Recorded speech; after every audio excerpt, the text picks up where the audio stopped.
Comment avoir l'intérêt des apprenants et pourquoi est-ce que c'est important? Bonjour à tous, je m'appelle Marine et je suis formatrice depuis 2014. Ça fait 7 ans aujourd'hui que j'expérimente des choses en formation et aussi que je vis des formations en tant qu'apprenante. Et donc aujourd'hui, j'avais envie de te partager 4 techniques pour avoir l'intérêt des apprenants.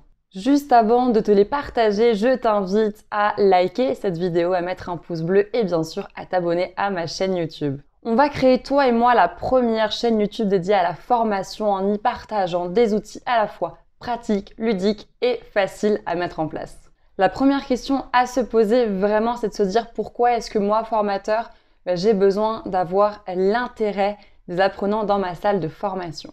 Je t'ai fait un petit schéma que je vais te commenter. Je te présente ce schéma que je vais t'expliquer très rapidement. Si j'ai l'intérêt des apprenants, eh bien, je récupère du coup leur attention. Si j'ai leur attention, je leur permets de réfléchir.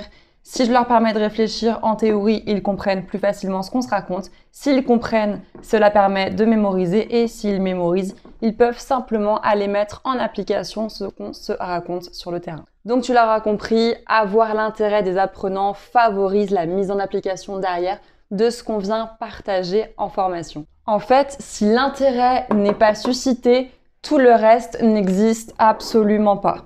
Imagine que demain, toi, tu vas suivre en tant qu'apprenant une formation aux antipodes vraiment de ce qui t'intéresse. Peut-être que comme ton intérêt déjà ne sera pas suscité, tout le reste n'existera pas. Il n'y aura pas ton attention. Tu ne seras pas forcément dans la compréhension parce que tu t'en fiches en fait. Ça ne t'intéresse absolument pas. De fait, tu ne retiendras pas et tu ne mettras pas en application les choses sur le terrain. La première technique pour avoir l'intérêt des apprenants, ça va être simplement d'ouvrir un dialogue avec eux, de leur demander du feedback. Donc un feedback, c'est une réponse, un retour. Et simplement de leur permettre de partager leur expérience. J'ai personnellement vécu en tant qu'apprenante une formation au mois de décembre en visioconférence. C'était une formation de 2 heures et en fait, le formateur parlait et n'ouvrait jamais de dialogue. Il ne nous demandait jamais notre avis et en fait, moi, quand je l'écoutais, j'avais envie de partager des choses, d'illustrer ce qu'il racontait. J'avais sincèrement envie de participer en fait à la formation et le formateur ne m'a absolument ouvert aucune porte, ni à moi, ni aux autres apprenants. Du coup, je ne vous cache pas que j'étais un peu frustrée. Et là, vous pouvez me dire, mais Marine, quand même, tu peux très bien prendre la parole, t'as le droit. Oui, mais non. Je suis quelqu'un d'assez discipliné et vous avez pas mal d'apprenants aussi qui sont comme ça. Et en fait, je me dis que finalement, s'il n'ouvre pas des dialogues, c'est soit que ça ne l'intéresse pas, soit qu'il n'a pas le temps de le faire. Donc moi, je n'ai simplement pas envie de le mettre en porte-à-faux avec la décision qu'il a prise parce que oui, même si c'est inconscient, c'est bien une décision. Ce que je vous invite sincèrement à faire, c'est de dire aux apprenants que si ce que vous dites évoque quelque chose pour eux, qu'ils ont envie d'illustrer, s'ils sont d'accord, s'ils ne sont pas d'accord, qu'ils n'hésitent pas à donner leur avis. Et ce, à n'importe quel moment de la formation. Moi, je leur dis, n'hésitez pas à partager, à rebondir si le sujet vous parle. Une autre manière de faire aussi, c'est à la fin d'un temps de formation, simplement se poser et demander en fait aux apprenants, alors, est-ce que quelqu'un a une réaction? Est-ce que vous êtes d'accord, pas d'accord? Est-ce que vous avez été surpris? Est-ce que quelqu'un a envie de partager quelque chose? Ça paraît simple, le fait d'ouvrir un dialogue, de demander du feedback et de permettre le partage d'expériences. Mais j'ai rencontré beaucoup d'apprenants qui n'osaient pas en fait dire les choses. Par crainte de rentrer en désaccord en fait avec le formateur, par crainte de pourquoi pas se mettre tout le groupe d'apprenants à dos ou par crainte de prendre la parole en public. Il y a à peu près 1 an, j'avais distribué un document à des stagiaires et je leur avais dit voilà, vous pouvez très bien mettre ça en place en fait sur vos structures, vous en servir. Et là du coup, j'ai un apprenant qui m'a dit Marine, avec cette ligne-là, moi je suis pas d'accord, ça ne correspond pas à mon public, à ce qu'on fait, etc. Et là je lui ai dit en fait, tu peux simplement modifier la phrase, c'est un document, c'est pas la vérité absolue. Tu as le droit de t'en emparer, de l'apprivoiser et bien sûr de le transformer. Et cette simple conversation, en fait, a rassuré l'apprenant que j'avais en face de moi parce qu'il a eu une réponse à son interrogation, à son inconfort vis-à-vis du document que je lui avais distribué. Si on n'ouvre pas des dialogues avec les apprenants, on passe à côté de choses comme ça en fait. Et si je suis un apprenant et qu'une première fois je suis en contradiction avec le formateur, mais que j'ai pas le droit de parler, une deuxième fois, une troisième fois, etc., au bout d'un moment, l'apprenant va complètement s'éteindre. Et là, tu l'as perdu. La deuxième technique en fait qui va favoriser l'intérêt des apprenants pour ce qu'on dit, c'est simplement de prendre les questions au fur et à mesure qu'elles arrivent. En tant que formateur, on va venir partager des choses au groupe, parfois notre expérience de terrain, parfois de la théorie.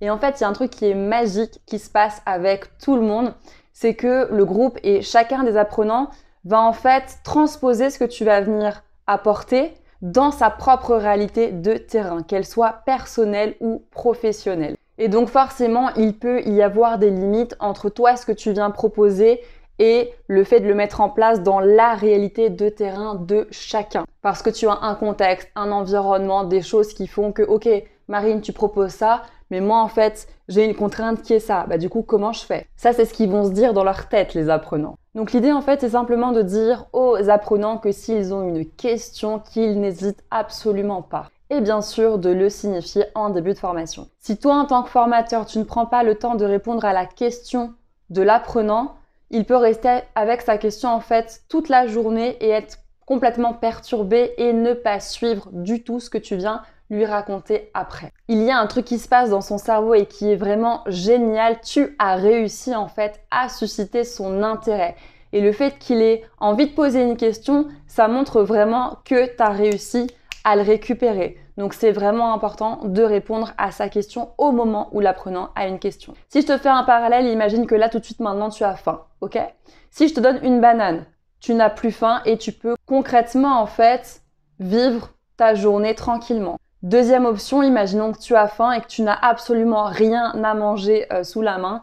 Tout ce qui va se passer en fait dans la suite de ta journée peut être perturbé simplement parce que tu as toujours ce besoin de t'alimenter. Donc toi et moi, on est sympa en tant que formateur, on va venir nourrir les apprenants. La troisième technique qu'on va utiliser, c'est simplement de donner des techniques concrètes, ce que moi j'appelle du prêt à appliquer. Certains formateurs passent leur journée de formation à faire ce que moi j'appelle de la philosophie. Faire de la philosophie, c'est quoi? C'est simplement de parler toujours de théorie, de théorie, de théorie, de théorie et absolument jamais de pratique. Sauf que tu as des gens en face de toi qui sont des apprenants qui viennent dans un contexte bien particulier avec des objectifs et surtout un but et qui veulent en fait des réponses à leurs questions. Donc parler uniquement de théorie, ça ne sert absolument pas du tout ton temps de formation. Et quand je te dis en fait donner du prêt à appliquer, je vais mettre une nuance et je vais mettre un gros warning parce que pour moi, quand on est formateur, on ne vient pas pour formater des gens. Et c'est vraiment fondamental à saisir. Je te partage deux grands cas dans les choses qui sont concrètes. Quand on donne des outils en fait et du concret aux apprenants, le premier cas vraiment,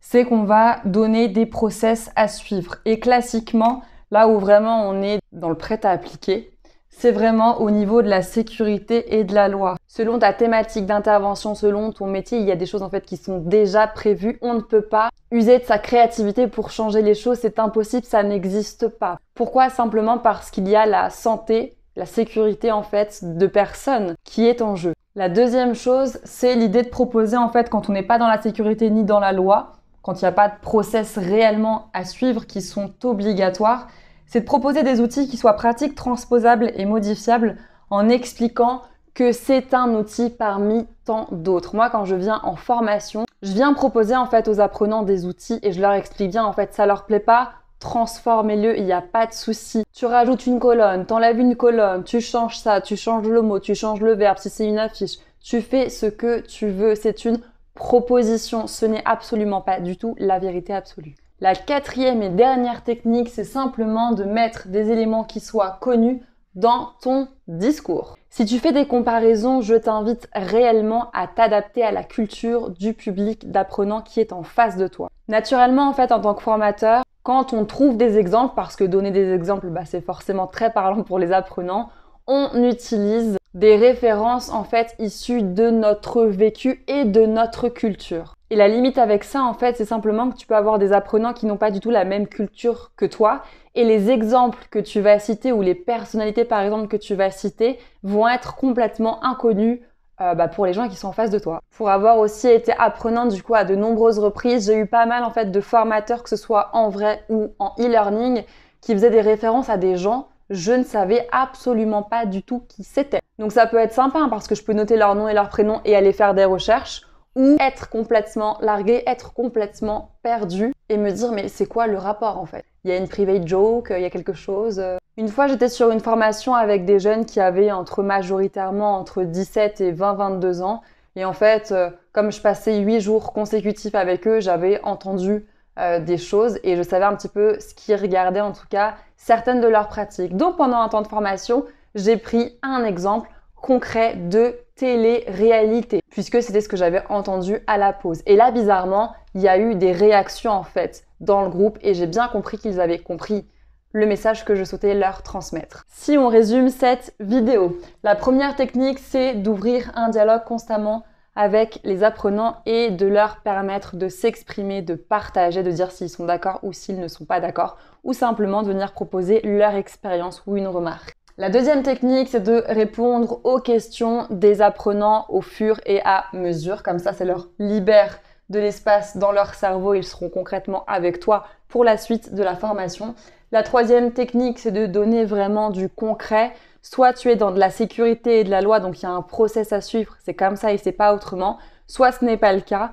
Donc l'idée c'est de leur apporter des outils en fait concrets, mais qu'ils peuvent bien sûr modifier et c'est super important de leur dire.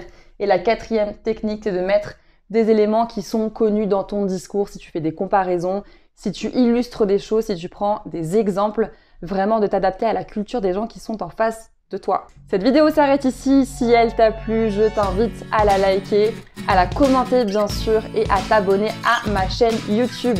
Et d'ailleurs, j'en profite si tu as une solution pour cette petite chose, n'est-ce pas, qui est la lumière. On dirait que je fais la météo, c'est génial. Eh bien, n'hésite pas à la mettre en commentaire parce que j'ai essayé plein de choses mais je n'ai pas trouvé encore de solution.